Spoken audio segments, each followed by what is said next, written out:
Hello everybody, this is Jimmy Beach. In this demonstration, we're going to process images using the non-destructive layer system in Exposure. Feel free to ask any questions during the demonstration. If they're not answered during the presentation, we'll get to it in the Q&A time at the end.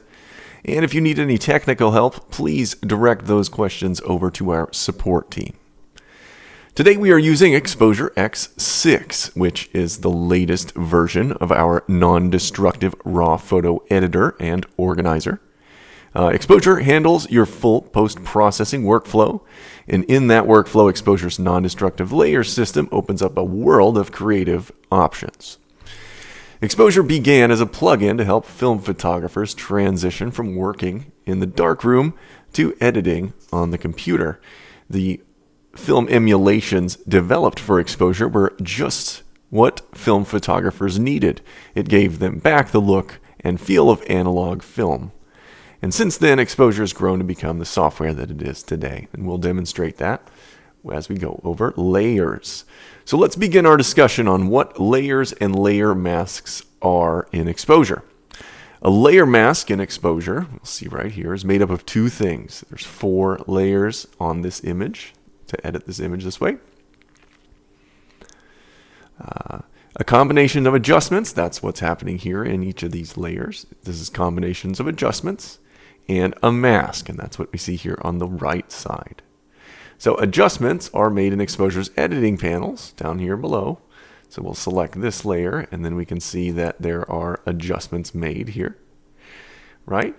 So adjustments made in Exposure's editing panels, right? Or you can apply a preset look. So you can see here, this one says Agfa Scala. That's what turns it black and white, right? So for workflow simplicity, let's go to another image here. We're going to edit this one today. So for workflow simplicity, I'll use Auto to apply adjustments. So this is a raw image from Roy Barnett, and it doesn't have any adjustments or anything applied to it yet. What we want to do is take away some of that haze that we have here on her face from this lens flare. And she's backlit a little bit here, so we can take a little bit of that out, give a little bit more presence to her face. So that's what we're going to do with layers today.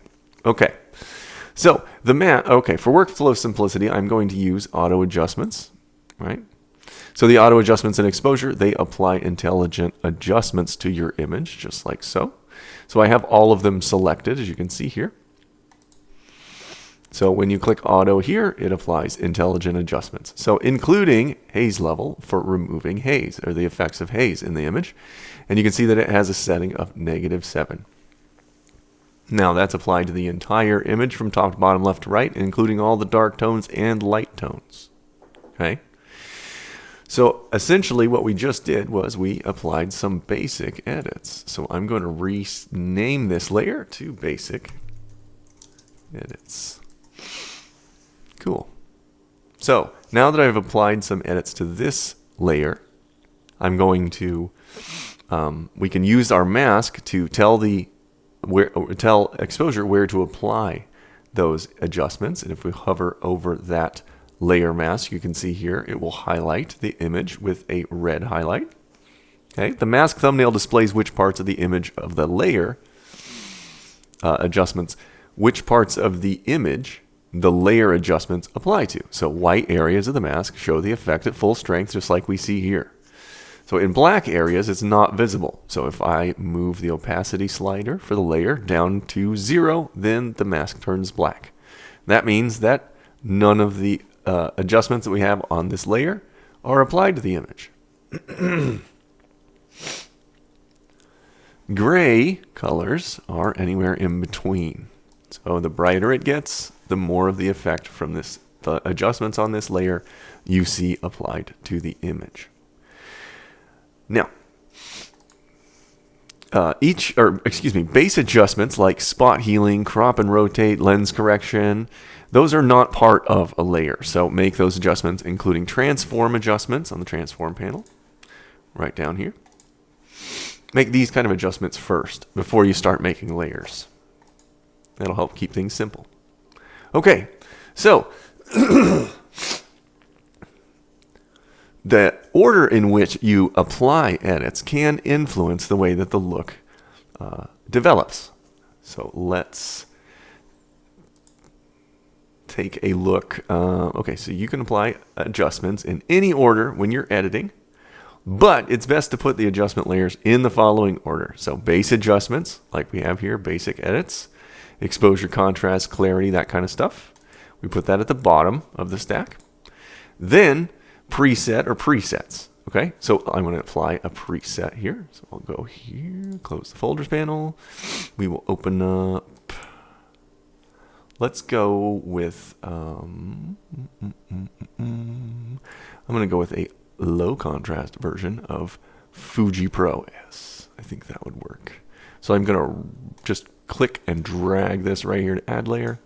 Bam, and that puts it in its own layer. So rendering order goes basic adjustments here on the bottom, then a preset or presets, then any brushing adjustments or local adjustments, and we'll do that in just a second.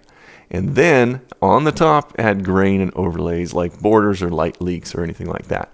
Also, if you're converting to black and white, you want to add sharpening and clarity in that very last step in that workflow, like I did on that other image here. Yeah, clarity and sharpening go here at the top.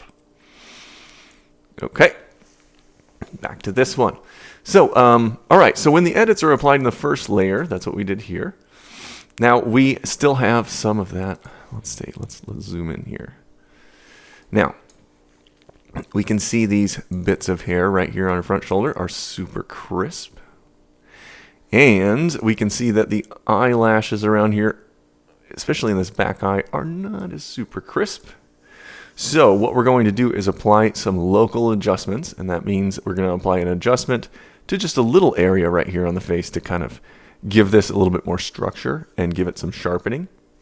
Okay, so I don't want to add any extra contrast or anything like that anywhere else. I want to keep it right here, you know, center around her face, where I want to remove this hazy effect and I want to add some clarity. So those are my goals. Okay. So that's two different things that I'm going to do. I'm going to add some clarity and I'm going to reduce the haze effect. Okay. Now, so I'll zoom in on the face. You can see how it's a little bit soft. So let's add a layer here and then we can put some adjustments on this layer and we just want it to affect her face. Okay. So,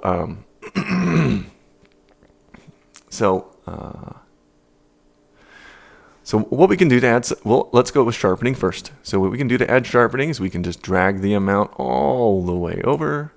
That's the strongest amount of sharpening you can get on the sharpening panel. And we'll drag the radius, which is the width of the sharpening effect, all the way over to the right. And we can see that the radius goes to about 5. Okay, so if we hold down the Alt key when we do this, we can see that if we drag it all the way over, that's the widest amount. If I hold the mouse key down, you can see this overlay here, this mode. That is the extent of what we are sharpening, those edges that are clear right now, okay? So that's not very much. Okay, so I'm also gonna remove some with masking. I'll hold down Alt again. And just to tell me which ones or which edges I'm going to sharpen with the effect. And you can see that there's a lot of, it almost looks like noise, or it's bringing some texture up on her skin. So I'm going to bring that detail down. Okay. So it's a very, very strong. So I'm going to turn that down a little bit. So now we have, let's turn the layer off. Now look at her eyes and I'll turn it back on. Okay. So we can see that sharpening applies. Now that's sharpening in the sharpening panel. Let's try something else. I'm going to turn sharpening off on this layer. Let's go down to the focus panel. Now, the focus panel has, oh look, a sharpening area. Now this sharpening on the focus panel is more suited to do stronger effects. So if I drag the amount of the focus panel sharpening all the way over, you can see it goes to 100. But wow, see how much stronger it is on the image? Also look at the radius. It's at 25 right now. It goes all the way up to 100. So that's obviously way stronger than the other version of sharpening. So that being said, we can use our radius in the other one was 5. So That's way down there. So let's use a wider radius to grab a little bit more of the edges that we want to in this one. And then the threshold is similar to the similar to this the radius, or no, I'm sorry, the masking layer, or the masking slider in the sharpening panel. So we'll drag that threshold until we're just selected on her eyes and such. We don't want to get that skin tone in there. You can see how it has a lot of noise when it's off. But you bring it in, and then her skin begins to smooth up a little bit. Okay, and then we'll turn it down because that's really, really strong. All right, cool. So now we have focus, sharpening with the focus panel, right, versus sharpening with the sharpening panel. So that's what we want. Okay. That looks good. Okay, so now we have our sharpening applied, right? But that's to the entire image, and we do not want to over sharpen, which is what's happening right up here, that area. So what we can do is use our brush to add or subtract areas in the mask, right? So since it's on right now, the instant that I put down a brush stroke on the mask, exposure assumes that I just want that area to be masked off. So I'll start here with the eyes because I want that area to be masked off, and I'll just fade it around here kind of quick around her face. I don't really need to go in that much detail about it, but there we go. We can see right there. Okay, so that was pretty quick and pretty easy and pretty painless. So there it is off, and there it is on. Much better. Okay, so let's rename that. That's sharpen eyes. All right, cool. So now let's do another layer, right? Because we also said that we wanted to bring back some of that presence here in her face and get rid of some of that hazy look. So we've done our sharpening.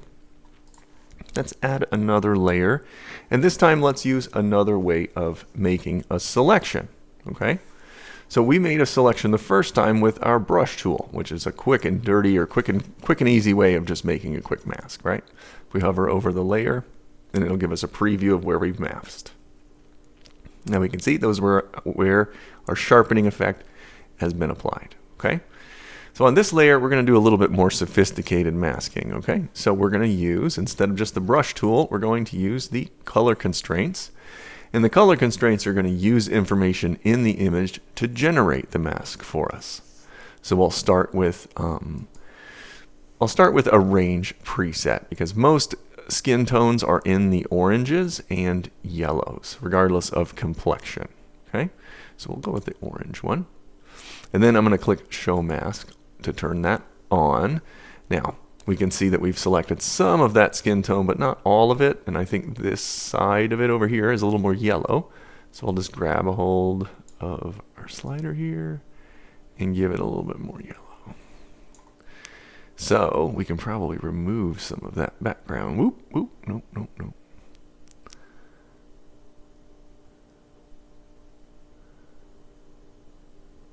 Okay, so now we can probably remove some of that background with the saturation slider because that area back there is not very saturated. So we're just removing the not very saturated areas from our selection. That's pretty easy. And we can do the same thing with the luminance. We don't want the very darkest and we don't want the very lightest values. So we don't want to get her teeth. We don't want to get her eyes. We also want to get rid of some of that hair. We can see it's coming down now. There we go. Okay. So that's a pretty good selection. We do have some on her hair and we do have a little bit behind her here. So now that we've made this selection using our sliders here, I'm going to clean it up with the brush. So we'll just subtract this area out here from our selection. I know it's an empty brush. And it's telling me that I have an empty brush, which would be weird for me to be painting on this image like this if I didn't have a brush or a plan, but we have a plan. Okay, so I'm going to turn the flow down a little bit and then just feather out that area there on her hair. There we go. Okay, looks great. So now we have a very nice detailed mask and no effect applied. Okay, so we'll close the mask tool. So now we have this very pretty mask here. And what we want to do is we want to bring some of that haze down from her skin. So we'll go to the basic panel and go right here to haze level. And we can just move that down. And now this is just going to apply to her skin. So I'll just crank it way down and then we can see. Okay, so now she went to a fake tan place and they did a not too good of a job. Okay, so we're going to bring that down a little bit to give her some more presence there, just like that. And we can give it a little bit of clarity, okay? Just a little bit of clarity. There we go. So let's turn that off. On. Maybe that's a little too subtle. Let's do it again. Bam. Much better. Okay. I'm also going to give it a little contrast. All right, cool. So we'll close that one. So now we have a sharpening here. This is our skin. We brought our skin tone to add some more, give her some more presence. Now, the next thing that we're going to do, now that we've done our order of our adjustment layers are just like this. We did our basic adjustments on the bottom. That's where we started. Then we did our preset to give it a coloring look, a nice crisp look. You cleaned up her skin and gave it a nice pop. Then we gave some sharpening and some presence to her eyes so that they're nice and they look like they're, the focus plane. And then in the next layer, we added some presence to her skin to take care of some of that haze in the image. So now we have all that stuff. The last thing that we would do is add a creative look on the top of this, like with some grain or overlays or something like that. So now normally I go over here to the overlays panel and I start digging through the light effect overlays. However, there are some other options in exposure I haven't really explored all that much, and one of them is we have the gradient filters. Here they are.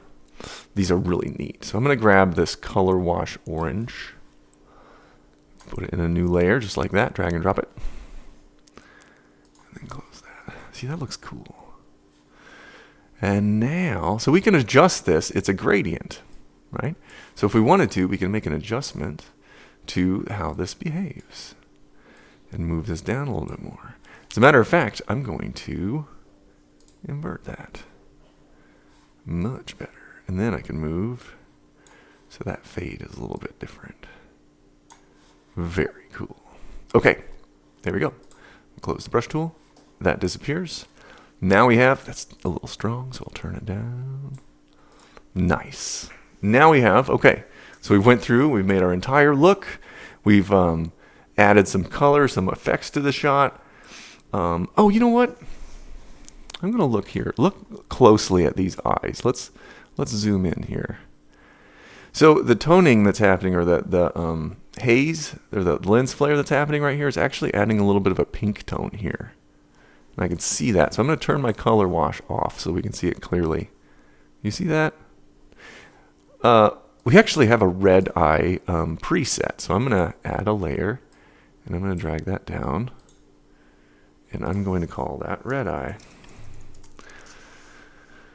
So I'll open up the layers, or the brush panel, and then here under preset, remove red eye. Now I know this sounds really strange because, well, she doesn't have red eyes, but, go with me. So we'll just apply a little bit of that, and you can see that it's way too strong, but we can eliminate any of that redding or reddish tone that happens there. Oh, she's looking like an alien. I love it. Alien eyes. Very nice. Okay, so now I'm going to turn the opacity of that layer down. So I made sure that I masked off the entire eye where it needs to happen, or where the effect needs to happen. And then I can just control that effect with the opacity. So all I'm going to do is just take a little bit of that out over here. You can see it in the back eye. There we go. Not very much. Now if I turn the layer off and back on, totally different, but it's a subtle thing. Okay, so now we can put our color back on the top. Okay, so let's zoom out to fit. There we go. Looking good. So then we'll close our brush tool. There we go. All right. Oh, get off there. So if I hold down the backslash key, we can see our before and our after. Cool. All right, so that's going to complete our lesson on using the layers panel in exposure. Oh, I did want to point out that since I did say that the layer and the rendering order is important, and it is important. So at the beginning, we did our basic edits, and then we added our Fuji Pro preset. So if we take a preset or one of our layers here, like our Fuji Pro preset, and we move it later in the stack, this is being applied after we did some red eye removal in her face. This is after we've done the sharpening of her eyes. So the effect here on this Fuji Pro preset is probably different because it's working with a different set of tones in the image. So this will be especially clear when, well, you can see how it did with the clarity on her eyes here, how it looks better this way. So the Fuji Pro might have some blurring in with it. That preset might have that. So if we were going to sharpen something, you want to sharpen it to your eye and not put something over the top of it that might dull it back out. Anyway, okay, so that concludes our lesson today on using the layers panel in exposure, or the layers, non-destructive layers in exposure. Oh, also, so all of the edits and things that we did today are saved in a sidecar file for this image. Okay, so let me pull up on my desktop, has images in it, and within there's an exposure 6 folder. That is where all of the edits that we just applied to this image live inside of this folder here. So if we want to make a backup or share this with somebody, we can just copy this entire folder, all the images and all these sidecar files all together, and you'll have them. So that makes backups easy and quick, and it's part of Exposure's catalog-free workflow. Okay, so I don't see any questions, so let's I'm going to leave you a couple of remarks and let you go. That is, if you would like to get in contact with other Exposure users, we encourage you to do so in our Facebook group, the Exposure Users group on Facebook. It's a great place to share the things that you've created with Exposure and connect with other users and share tips and tricks and some of your favorite presets and images. Speaking of images, if you would like to post your work and share it with us or others, we encourage you to do so over on Instagram and use our hashtag MyExposureEdit. And then that will bring it to our attention. Also, if you don't have the demo, or if you haven't used Exposure, we encourage you to download the demo. You can get that over on our website and try it out on your workflow for free. So, and, well, we want to thank you for your interest in Exposure and for tuning in today. And we'll see you next time.